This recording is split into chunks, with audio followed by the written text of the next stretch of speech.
It's a Bitcoin podcast.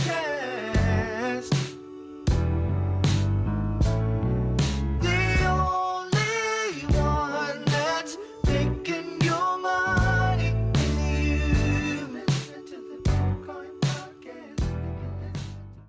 What are you doing out in the snow? Working. I'm going to investigate.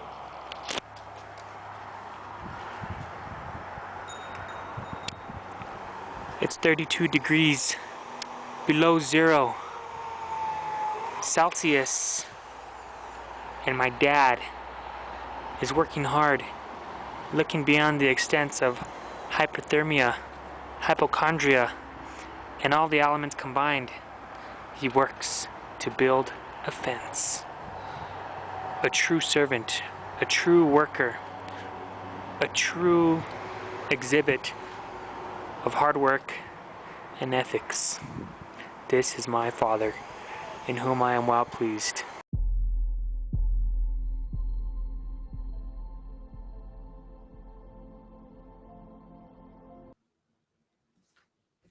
Welcome back, everybody. We got another interview for you. Once again, we have the famous Cory Doctorow. And Hi. as always, I'm your host, Dr. Cory Petty, and Jesse Broke. Cory, for those few out there that don't know who you are, would you like to give us a quick introduction? Sure. I'm a science fiction novelist and several other kinds of writer, essayist, young adult, middle grades, graphic novel, columnist, blogger. I have been with the Electronic Frontier Foundation for 20 years. Currently, my role is special advisor, formerly the European director. And I am also a blogger. And for 19 years, I wrote on Boing Boing, which I still co-own. And for the last 2 years, I've written on a site of my own called pluralistic.net, kind of a solo project. I guess the other thing to say is I'm a visiting professor of computer science at the Open University and a research affiliate at the Media Lab at MIT and a visiting professor of library science at UNC, and I hold an honorary doctorate in computer science. It's amazing the amount of writing you're able to get out. Thank you. I write when I'm anxious, which is why I've got 8 books coming out between now and the end of 2025. Just constantly anxious. Yeah, well, it's been a stressful couple of years. I don't think it's going to get any better. I think you might be right, or it might get worse before it gets better anyway. Mm-hmm. Well, we brought you on again. One, because like your takes are typically nuanced and reasonable when it comes to Web3, blockchain, Bitcoin, whatever you want to call it, right? And they're good criticisms. I like hearing them full out as opposed through tweet threads to hear. You can get them as blog posts too. All those threads are collected in posts, just for whatever it's worth. But yes. Yeah. Just to have the deeper conversations to talk to explore some of that subtlety, because I have differing opinions in some parts, and sure. And I don't think there's a lot of places where you can go and have those conversations without it just being a fight. I did a talk with Boston Computation Club on the weekend. They're a little seminar group, and one of the questions was about what do I think about Web3, and my answer is the same as always, which is the people who talk about it say a lot of things I agree with, and then have a method that I'm extremely skeptical of. And the fact that we all want the same thing but disagree pretty sharply about how to achieve it means that there's something to talk about. It's a good way to put it. Why don't we start with that? What is it you think we agree on? So I think we agree on decentralization. And I think we agree that the finance system is structurally important, that the current regulatory regime is corrupt and does not serve the public interest, and that concentrating power into a small number of hands produces outcomes where, unless those benevolent dictators happen to be perfect and without and infallible, produces some pretty bad outcomes. It's one of those things that works really well but fails really badly. When Tim Berners-Lee is calling the shots well for the W3C, the W3C makes some really good standards, but when he decides that for complicated reasons the web is just going to have DRM no matter how many members oppose it, he's the wrong benevolent dictator. And unfortunately, those benevolent dictator mechanisms don't really have a great way to override the dictator. So I think that we are generally in accord on those things. So you say decentralization. I hate the word used so broad sweepingly. You say that in reference to decentralization of power. Yeah, that's right. And so this is maybe one of those areas where we disagree. So I just read a pretty good paper on shadow banking and its parallels in DeFi.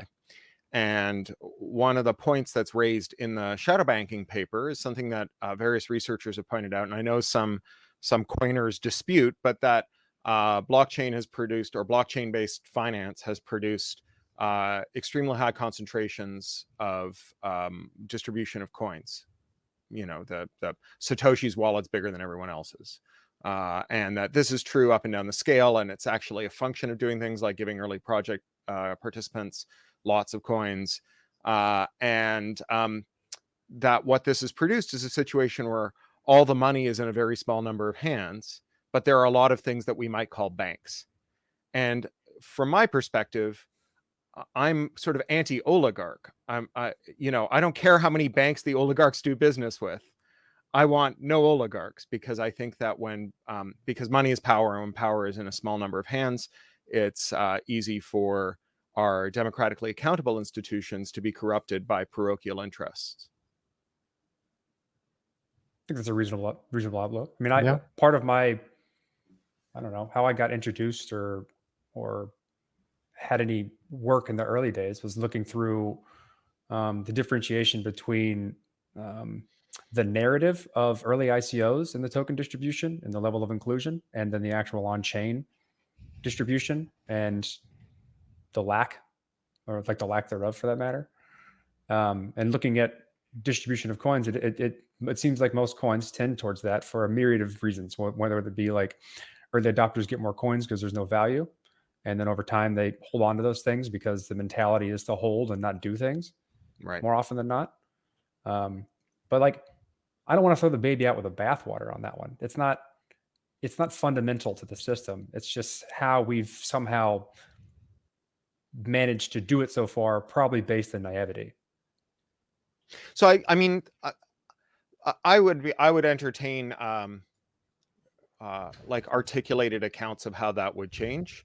It seems like if something happens the same way over and over again for a decade, and the theory is that maybe we could do it different. I mean, yeah, obviously, like maybe we could do lots of things differently. I'm a great believer in doing things differently. One of the things I published yesterday was a review of David Graeber and David Wengrow's amazing book, The Rise of Everything, which is their, or The Dawn of Everything, I beg your pardon, which is a book they spent 10 years working on. That's a history of all the different anthropological arrangements that we've had over the years, and a counter to the dominant narrative of civilizational evolution, that first we are hunter-gatherers who join bands, who become agriculturalists, who then produce a surplus that produces hierarchy, that then moves into cities that are complex, and so we need bureaucracy. And so it's just like, this is how all civilizations work. And what they point out is that nothing of the sort happens, right? Like, there's a 5,000 year period during which we do cultivate grains after we know how to do it, but there was also before that a 5,000 year period where we didn't,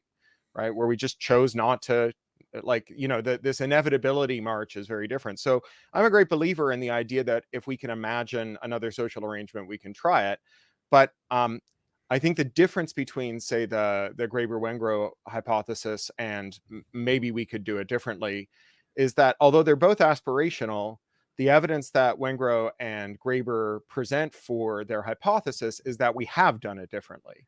And obviously you haven't done anything differently until you've done it the first time. So, that's a test that if you apply it early enough will get you nowhere. But I find that a more credible position, because they then unroll, it's a 700-page long book. They unroll like hundreds of civilizations from history across the world that did it differently. Civilizations where we had centralization, but geographic dispersal, inequality, but not inequality of power. So inequality of wealth and not inequality of power, which is wild. There have been lots of societies where being rich didn't make you powerful, which I find amazing. Places where we had extremely centralized authority and no coercion. So like the only way that king could get you to do anything was by giving really good speeches and otherwise you didn't have to do anything he said. Like, we've really had all those arrangements, and so maybe we could again. But I think that, there are some other things related to DeFi anyway that I find to be integral and also high risk. And those primarily arise out of smart contracts, which, is a subject that, like, I followed for a long time. I wrote a novel in 2002 that had smart contracts in it. So, it's not like I'm new to the subject. And the thing that I find worrisome about smart contracts is two factors. The first is their intrinsic complexity, because they have a kind of double-faced complexity, where on the one hand, you have to be able to read a prospectus, which is already a thing that a lot of people fail at doing and is a source of a lot of problem in the traditional finance world. But then you also have to be able to parse the source, because if it doesn't matter what the prospectus says if the source doesn't do it. And, we can talk about from a computer science perspective whether it's smart to write complex code that by design we have removed an undo function from. One of the bulwarks against this foundation of computer science, the halting state problem, which is to say you cannot know what a program will do until you run it, is that we try to build in undo. It's not always possible. If the program results in, like, opening the nuclear containment vessel, it might be too late to hit the Control Z. But for the most part, like, where we can, we put it in there. So on the one hand, you have complexity of source code and complexity of the financial proposition, which isn't just a source of accidental mischief, but also deliberate mischief. So one of the things that I've written some books about and spent a lot of time reading about is the history of cons, which is obviously a subject that's, like, pretty relevant to what's happening in Web3 right now. And in the golden age of the con, which was the age of the railroad, there were two main cons that were played. One was a stock swindle, and the other one was an off-track betting swindle. And both of them had the same form, which is that you would convince a sucker that you had access to, you could front run, that you knew what the outcome would be before it was posted in the exchanges, and that you could lay bets or make investments prior to the posting of the results. And it was basically like, it looked a lot like Robinhood. Basically, it was like, I have a friend in the Western Union office, which is like saying I've cross-subsidized self-serve zero-cost retail investment platform, and they let me know ahead of time what the orders are going to be, so I get order flow, right? And if you've ever seen The Sting, it was based on the canonical sociological nonfiction book about this, a book called The Big Con by Oliver Moorer. And the thing is that the ropers, when they met a sucker on the train, because this is how they would make their suckers, is they would find someone coming to town who'd never been there before, particularly Denver, which was a made town where everybody, where the judge and the sheriffs and the cops were bought off. You can think of it as like crypto land for this kind of grifter, right? Like El Salvador for this kind of Denver's still crypto land, so it works out. Yeah, right. But no, yeah, I mean, I guess that's right. You can think of it as like an experimental zone, like an Arizona experimental zone, right? Where there was like forbearance for things that might be scams. And so when you got off the train, if you were a stockbroker, they'd play a horse track swindle. And if you were a horse track bettor, they'd play a stock swindle. And the point being that they could kind of exploit your Dunning-Kruger overconfidence that, like, if you're really good at stocks, you probably think you're really good at horse racing, you're easier to snow, and vice versa. But when it comes to smart contracts, you don't even have to switch the swindle, right? Like, if you are a swindler, the number of marks you're going to find who are both literate in source code parsing and deep source code parsing that can, like, hedge the risk of halting state problems, and prospectus parsing, as I wrote in my thread about this, like, it's a Venn diagram that's so tight it's a sphincter. It's basically like no one who's in that realm, except for, a few people who are doing this for a living. But it's not decentralized finance if it's only usable by people who do it for a living, right? The point of decentralized finance is that it's a financial system which serves lots of people. And in fact, so we need people to check it. We need people to help, because it's as it is rolled out, and a lot of the underlying ideology of this stuff is give it away for free. Anyone has access. Lower the bar of entry. And when you do something like that, you open it up to swindlers, and there's nothing you can really do about that, right? And so if it's a function of inclusion to have so many things available for scammers. So I So what do you think you're do? right. I'm sorry, go ahead. I'm saying, so what do you do there? Do you just So- do you not do it because you're innate? Like it's the nuclear problem, right? Do we develop a very powerful piece of technology because we know it could be used for both bad and good, or like the people? I've always wondered about this, right? Hmm. How do Yeah, you reason about developing something that's incredibly powerful? The tool is maybe neutral, but the people who wield it are not. so I would argue that the binary is a false one, right? Develop or don't develop. So in nuclear, there's actually some really good examples about this where there are certain kind of reactors that the global community, such as it is at this moment, fragmenting by the second, but the global community has favored certain kinds of nuclear reactors that don't produce Yeah. New one, like waste the product. That micro MSBs, I forgot what they're called, but yeah. we don't like things that enrich uranium for bombs. Right. So we would really prefer that if you're going to develop a nuclear capacity, that you don't develop that the reactor that you build isn't really easy to turn into bombs. And, like, look at email. So email definitely enabled a lot of scams, right? The 419 scam and so on. And we developed some mitigations for it. And those mitigations are mitigations that work at scale. So the big one would be verified sender checking, where you have PKI that makes sure that if you get an email from Bill Gates at Microsoft.com, that it has to originate with Microsoft's mail servers. Otherwise, your mail client rejects it, or your MTA rejects it.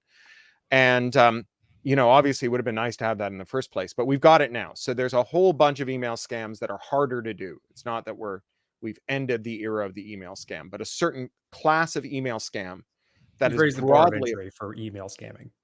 broadly applicable, that is otherwise very hard to do, because finding an army of people who can help people who've received email from Bill Gates at Microsoft.com to figure out whether or not that's really an email from Bill Gates is a kind of insurmountable hurdle. So it has to be an automatable countermeasure to counter that.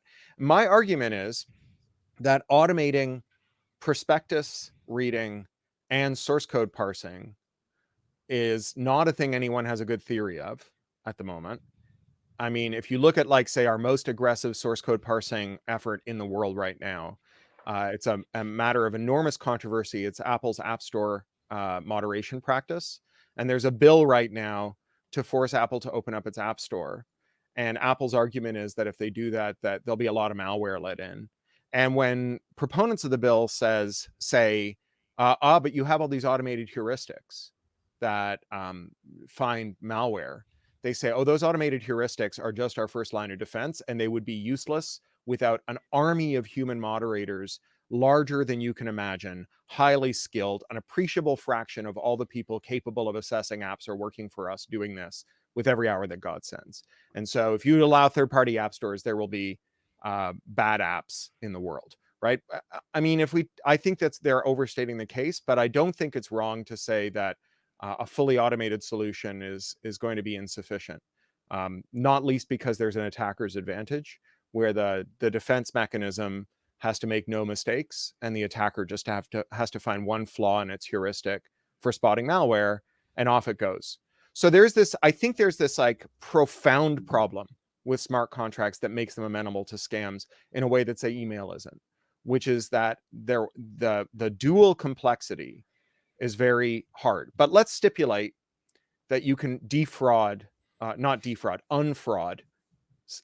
smart contracts, somehow So produce. just to be clear here, when we're talking about the ability of someone to write something that obfuscates fraud but looks legitimate because of Yeah. its level of complexity, not Yeah.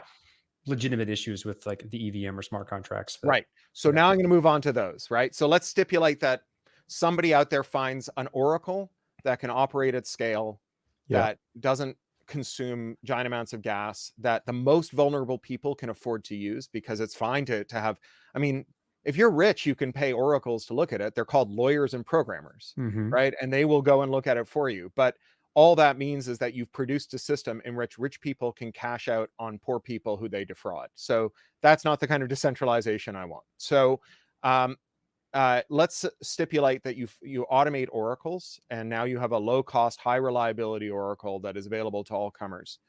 I think there's still a foundational risk with smart contracts, right? And that foundational risk is their brittleness. And when I say this, a lot of the times people who are advocates of smart contracts say, oh, you're wrong. The whole point of smart contracts is they're flexible because you can embed any terms you want. And that is true, but smart contracts are designed to execute without human intervention, right? They're designed to just automatically kick in. So for example, a common smart contract for lenders, borrowers and lenders, is that if the collateralization of a loan drops below a certain threshold, the loan gets automatically liquidated. No one has to touch it. And we actually have a name for that instrument because we used it in the run-up to the great financial crisis, and we called it the suicide note. So in the run-up to the GFC, there were all these unregulated financial products, mostly CDOs, collateralized debt or obligations, and then synthetic CDOs and swaps, right? And these things carried a lot of risk for each counterparty because if one of the parties were to enter a bankruptcy arrangement, it could blow up a big chain of financial transactions that hang off of it. So for example, like synthetic CDOs let lots of people place bets on the outcome of a mortgage. So you could have a mortgage with Alice, and then Bob could come along and insure that mortgage. So if Alice doesn't get your payment every month, Bob gives the payment to the insurer, or to Alice rather. But then Carol can come along and say, I want the same insurance policy. So if I'll pay the $10 a month that Cory is paying to insure the mortgage, but if Cory fails to, or Alice is paying to insure the mortgage, but if Cory fails to make his payment, I want you to pay me Cory's full mortgage payment too, right? Just as well as Alice, right? We're both going to get a payout on this. And so what that meant is that if Cory were to enter into a bankruptcy arrangement, both of those bets would fail and fire at the same time. And so to de-risk those individual transactions, it was very common in those areas to have binding covenants in the prospectus that required both parties to issue bankruptcy court. So you couldn't go to bankruptcy court if you fell short on a payment. And that way you couldn't have this cascade of failures off this one CDO, right? Well, the problem with that is that it's often better to go to a bankruptcy court than it is to default, because a bankruptcy court might make some of those people whole. And because there was no flexibility in the rule, as soon as there were problems refinancing those teaser rate loans, as soon as the first ones came in, they all fell in a cascade because no human circuit breaker could come in and go, wait. These individual de-riskings have created a systemic risk, right? And as a result, you had a cascade of failures across the whole system. Now, that's smart contracts, except it's even faster. So if I collateralize a debt to you with an instrument that falls because of some exogenous factor, and other instruments depend on my instrument, as is very common, right? People stake things to get other things, to get other things, to get other things, right? And the smart contract, the minute there's a bobble in the market, liquidates the loan. Well, now there's a higher supply of that thing whose value just dropped in the market. And there are bots that go and buy it, right, as the price falls because there's a higher supply. And that triggers a whole bunch more automated liquidations. And then the bots buy those at the lower price, and you have flash crashes.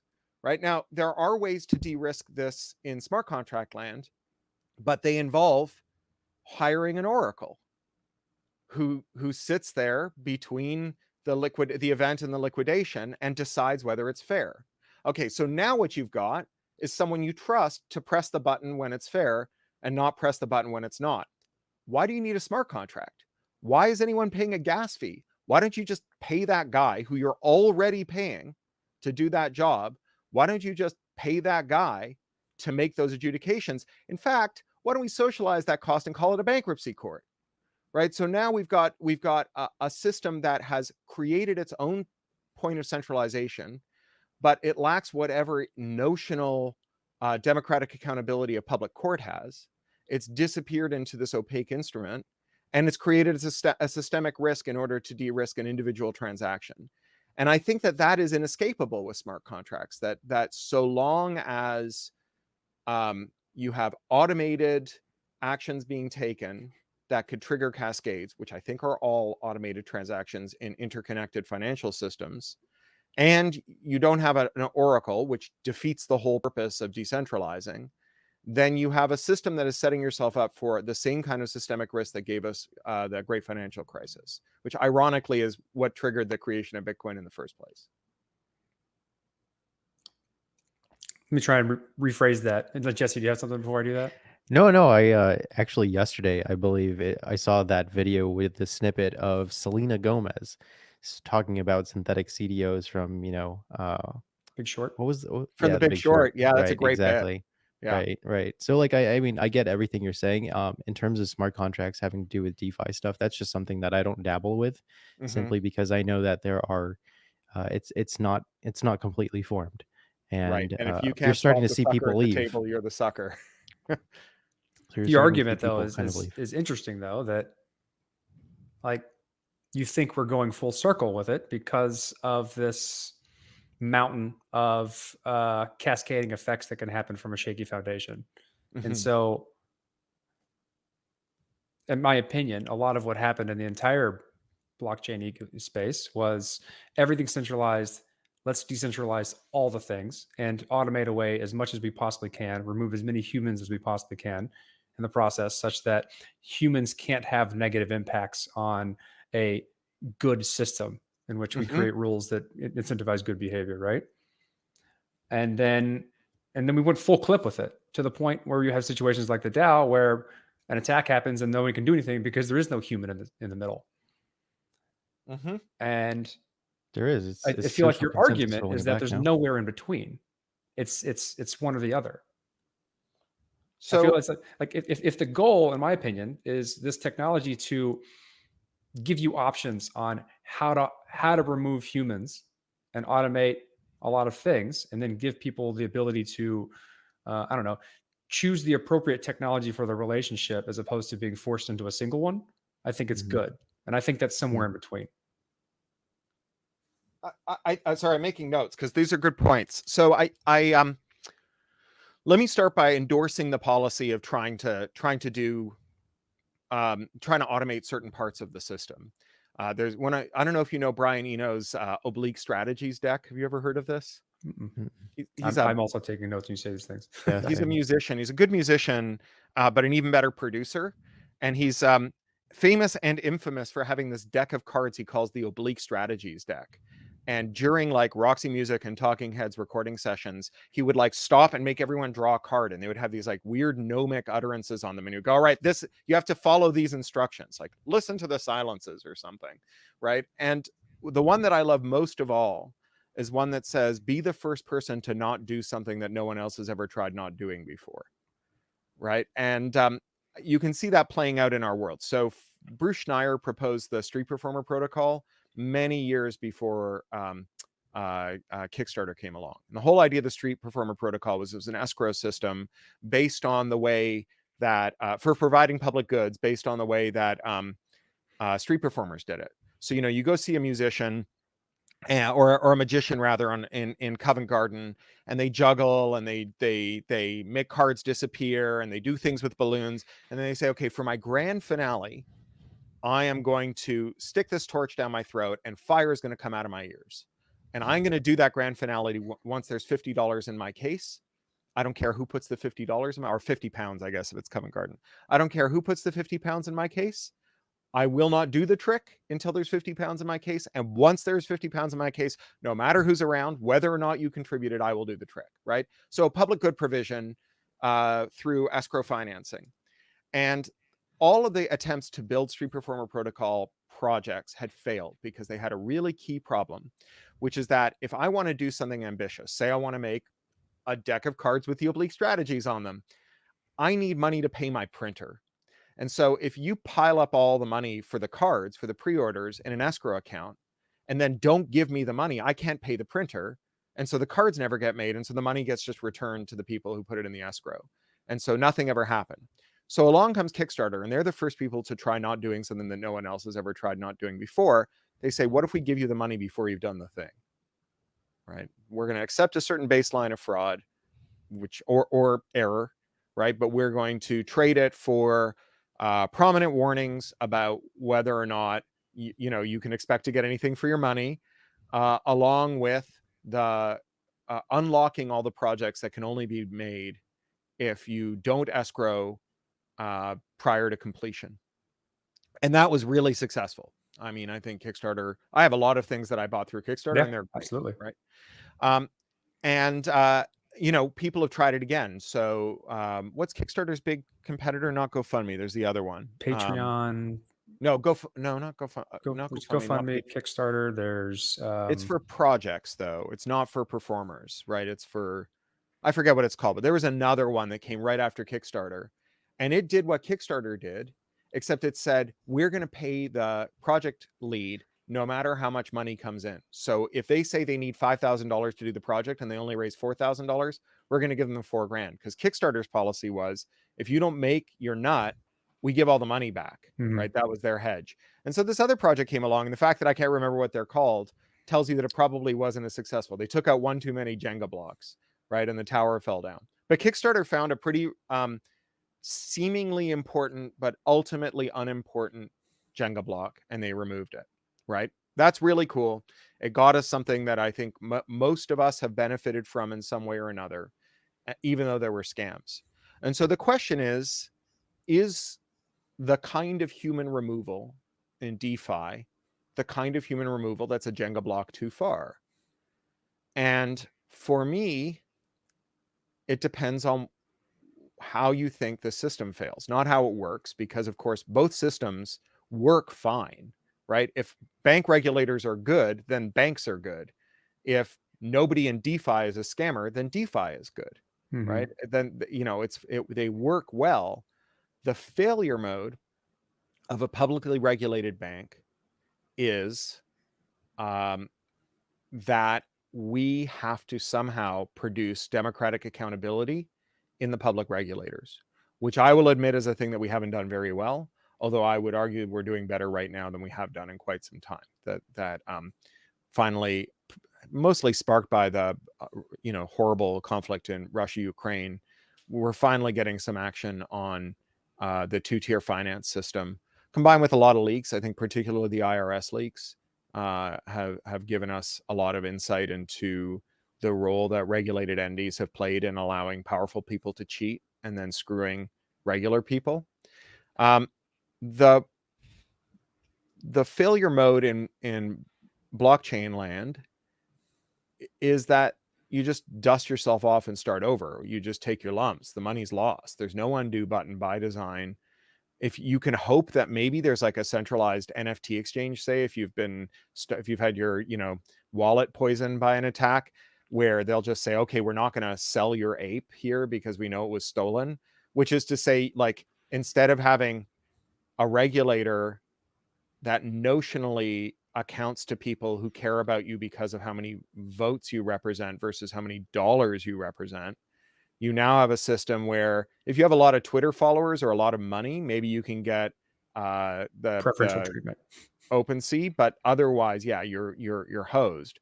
And so again, I don't really care how many banks there are if there's the same number of oligarchs.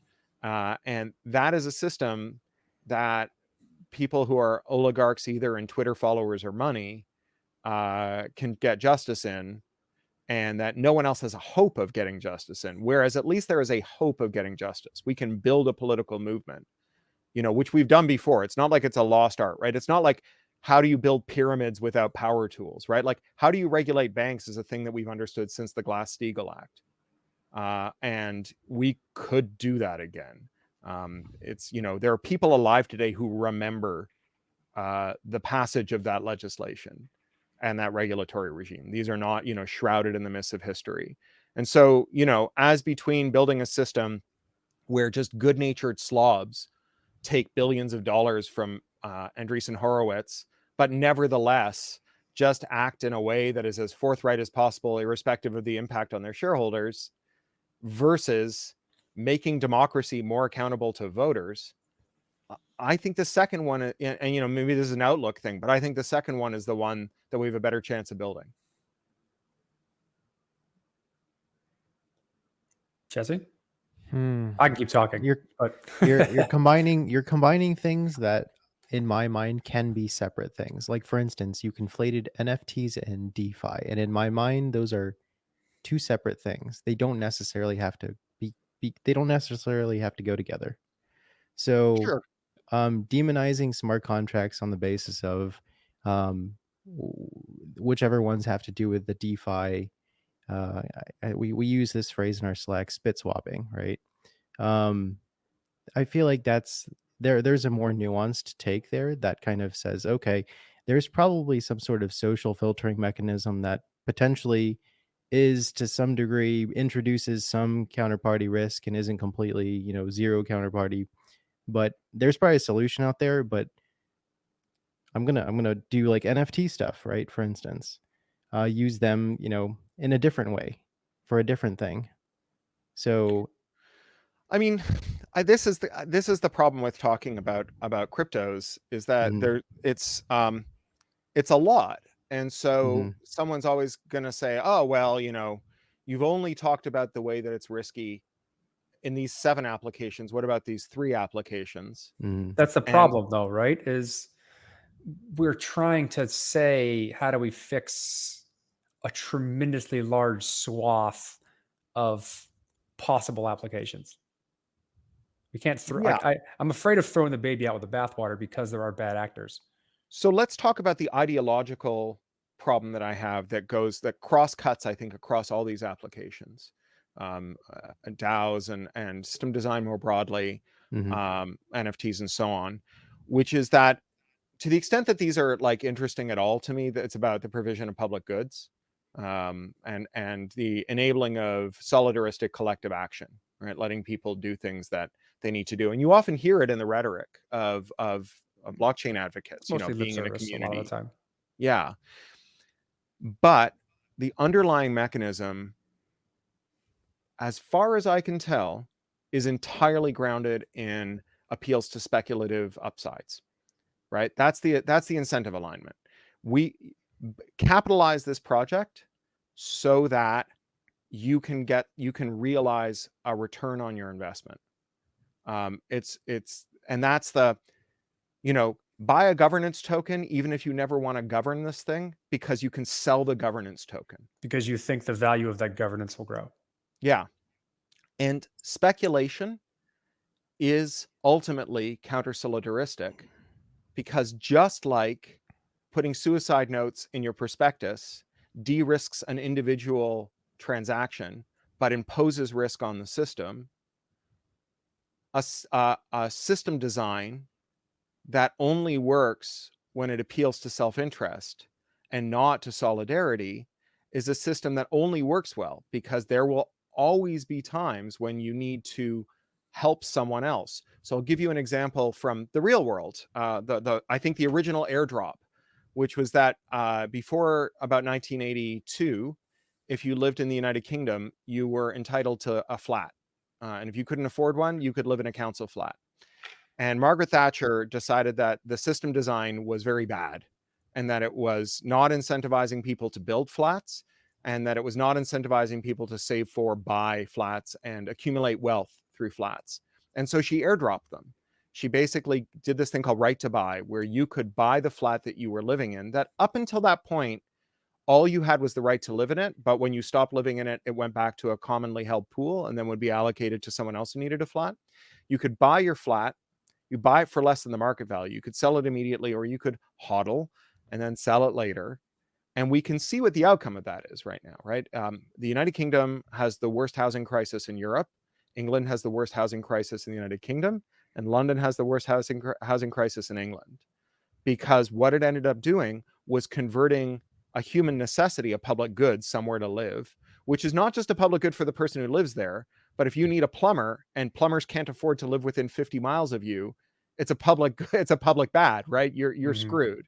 So plumbers and people who serve you your food in restaurants and all those other things, even if you're very wealthy, those are things that you are denied in a pure market allocation housing system, as we can see. And it created a crisis. Now, contrast that with a solidaristic mechanism that we have running in that great hotbed of socialist thought, New York City, where finance is in retreat and where the single most valuable and desirable form of housing is the co-op, where you buy a share in the co-op, it entitles you to an apartment, and the only thing you can do when you're done with that apartment is sell the share back at face value to the co-op. And that is the most stable and desirable form of housing in New York for even the wealthiest New Yorkers. And so I think that when it comes to these public goods, provision through appeals to speculative interest is it plants the seeds of its own destruction, right? But let me ask you this, Corey. It's unstable.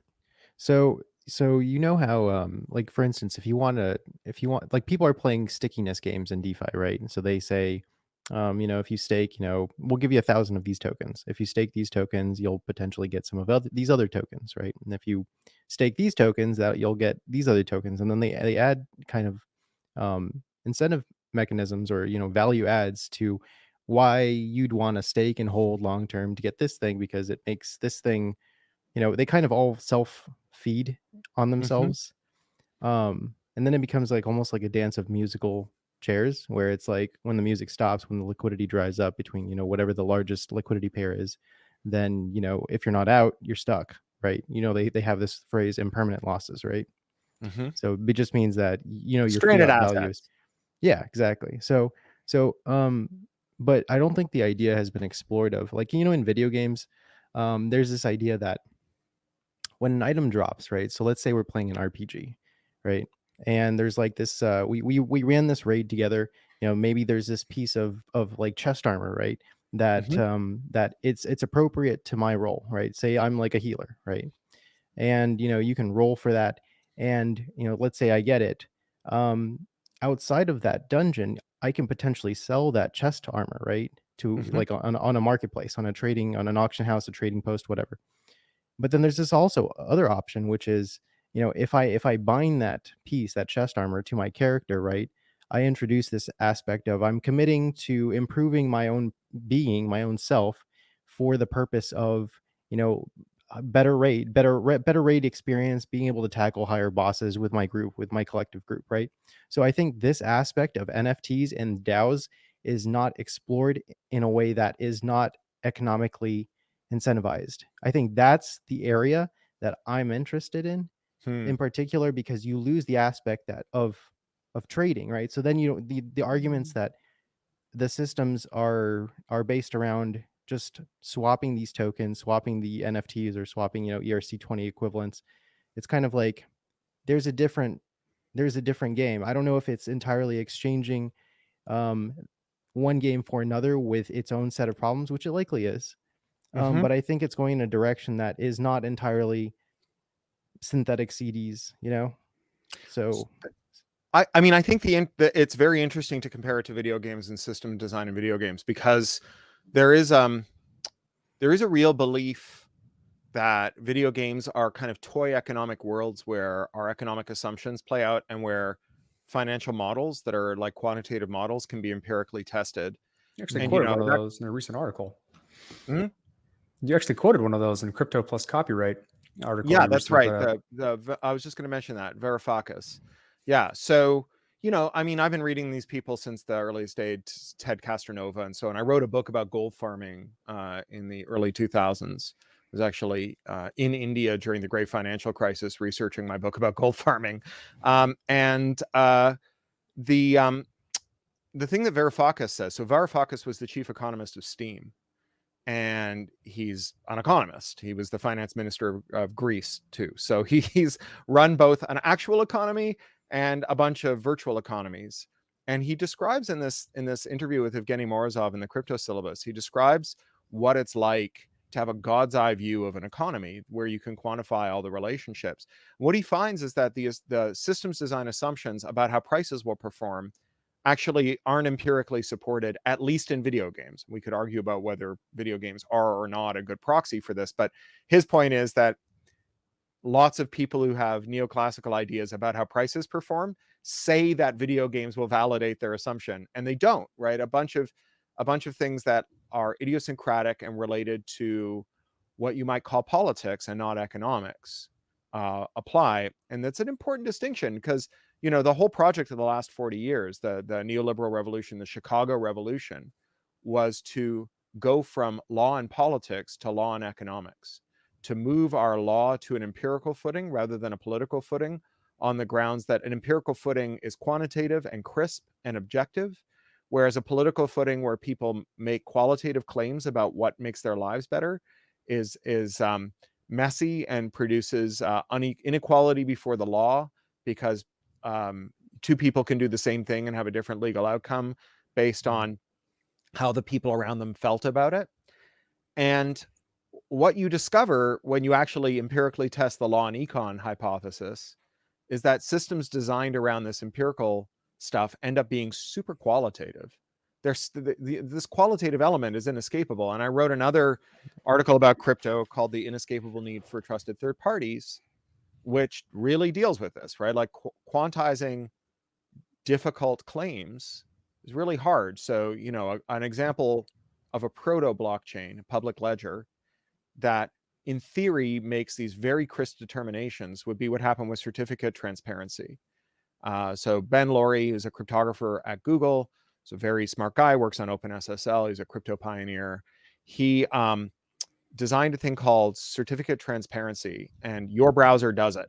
Whenever your browser receives a TLS certificate, that TLS certificate is signed by the CA that issued it, and your browser hashes it and sends it to one or more observatory hosts that maintain a Merkle tree, an append-only ledger that shows all the certificates issued. And anyone can stand one of these up. And because it's a permissioned blockchain, it's really easy to run. Like commodity PCs can observe and store all of the certificates in use on the internet all day long by every user of every browser in the world.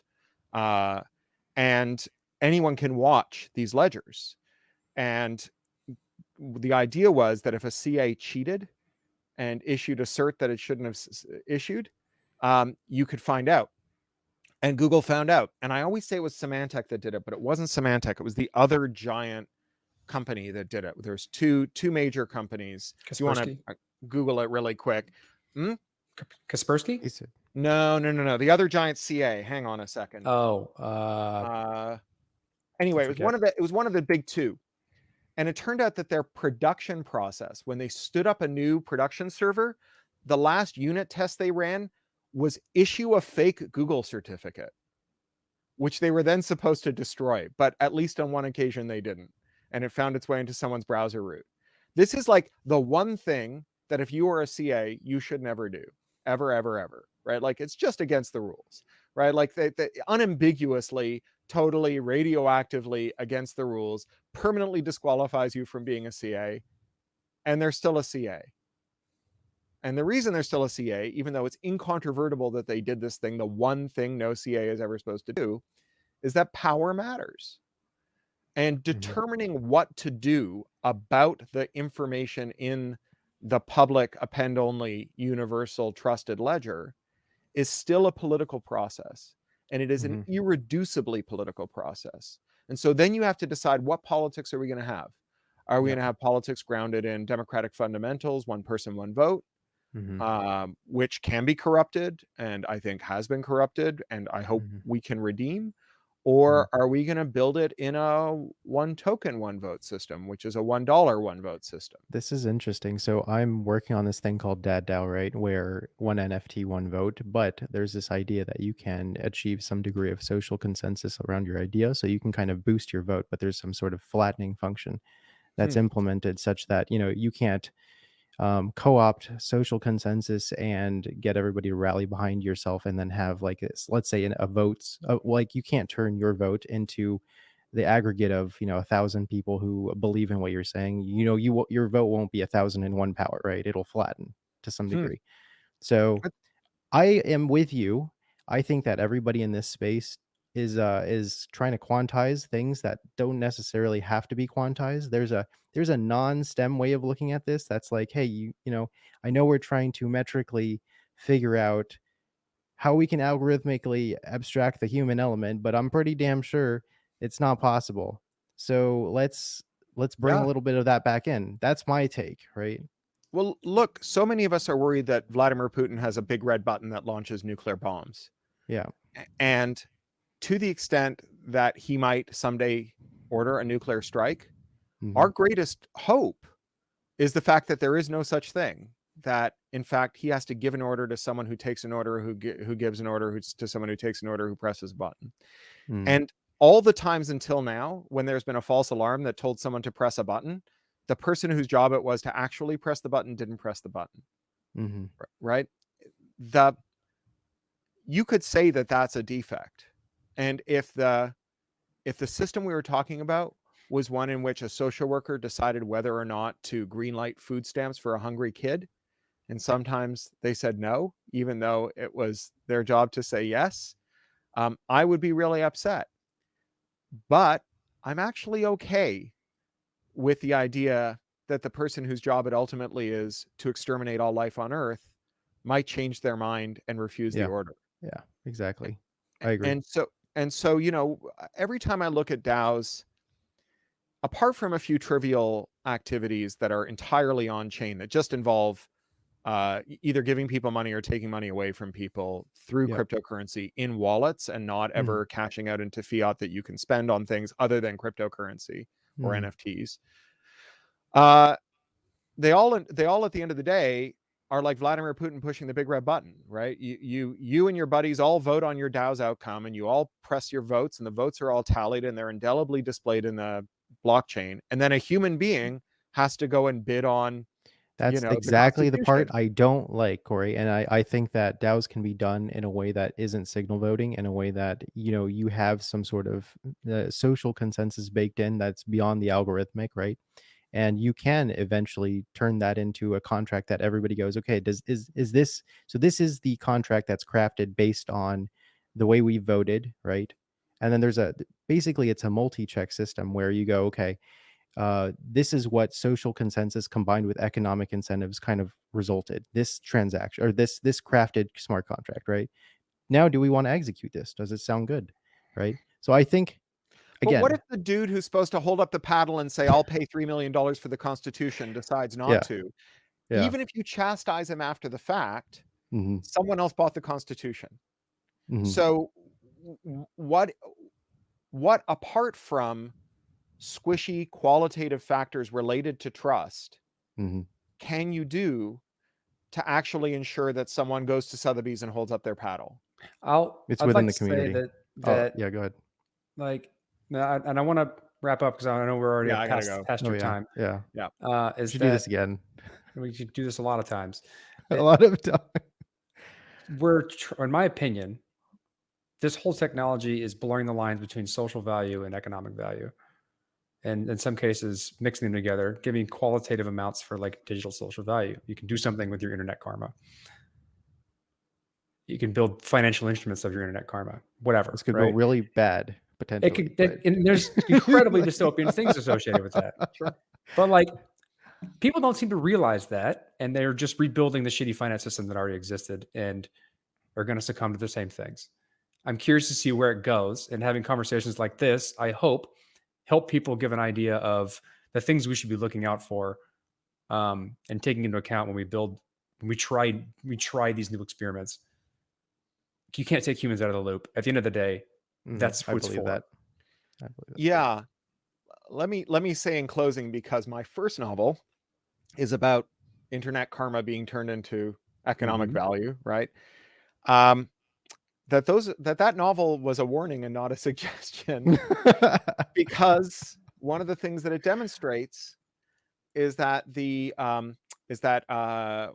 reputation markets are winner take all, because the reputation that accrues to you is dependent on the reputation you already have. People view your actions through the lens of their existing opinion of you. And there's a great example from yesterday's International Women's Day where they took down a plaque on an Anglican church, on a C of E church in England, that was the first church to ordain women ministers. And the reason they took it down is because the only names on the plaque were the men who decided to ordain them. Right? So No other circumstance could that have been up. you know, there's a thing called the fundamental attribution error. When I Yeah. cut someone off in traffic, it's because like everybody's human and nobody's perfect. But when you cut me off in traffic, it's because you're a sociopath who should Personality have their quirk. Yep. driver's license Yep. taken away. Yep. Right? We do fundamental attribution errors for our friends too. You know, when our pal tells an off-color joke or does something wrong or loses their temper or gets drunk in public and embarrasses themselves, that's just old Ted. I don't know. Not any of the Teds I know. But when someone you don't like does exactly the same thing, it's proof that they're a terrible person. So I am not convinced that reputation already gets you a lot. I'm not convinced that we should make reputation get you more. I think it's all about weights, like how you weight things, right? And how it can be flexible. We'll have to save it for another day. Great. Mm. Nice to chat Thank you, with Corey. you guys, as Always a pleasure. Thank you. Thank you, Alyssa.